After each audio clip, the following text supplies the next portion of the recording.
If you are a digital visual creator of any sort and you are not leveraging Pinterest, you have a huge gap in your content creation strategy. And no, pinning your favorite things to random boards does not count as a strategy. The goal of this video is to provide you with an introduction to Pinterest and that you can walk away with some tools and steps to implement a strategy of your own.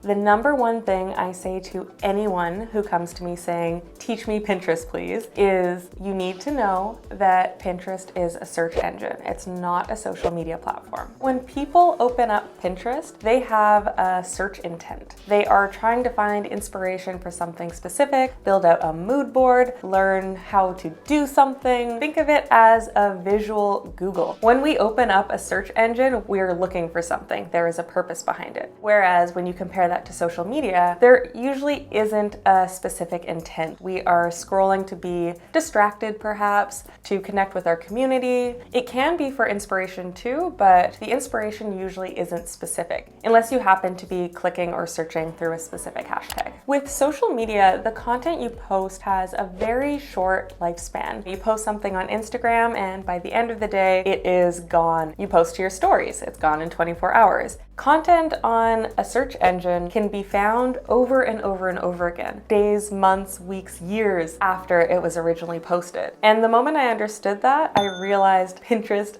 absolutely needed to be a part of my strategy. Because honestly, the ultimate strategy should be focused long term. We shouldn't be desperately trying to create content for our 2 minutes of fame on Instagram. We should be creating content so that people can see it and experience it over and over again, or that it can be a resource to people over and over again. So now that we know what Pinterest is, how does that change our approach to using it? Well, if it's a search engine, we need to be using search engine optimization, or SEO, which is really just a fancy way of saying that we're doing the work to make sure that our content is findable. And we can get really deep into SEO, especially when it comes to SEO for blogs or SEO for YouTube videos even. But at the heart of any SEO discussion is keyword research and keyword usage. When it comes to keywords, you want to look at what words or phrases somebody would be typing into that search bar to find your content. So for a Pinterest pin that is showing protective style inspiration, I want to make sure that protective style inspiration is in the title, that key phrase is in the description itself. And if I have a whole board dedicated to different protective styles, I want to make sure that that term or keyword or key phrase is in the title of my Pinterest board and in the description of my Pinterest board as well.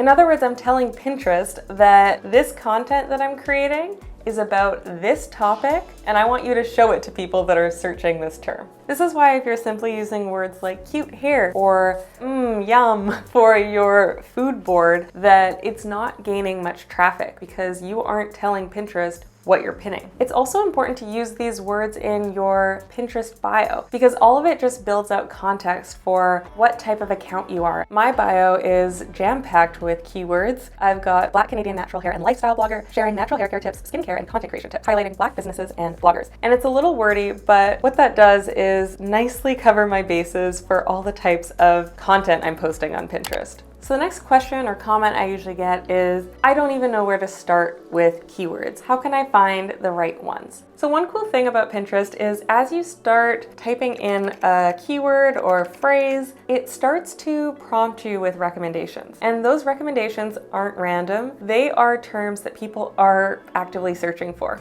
And if any of them accurately describe the content you're creating, use them because they're popular.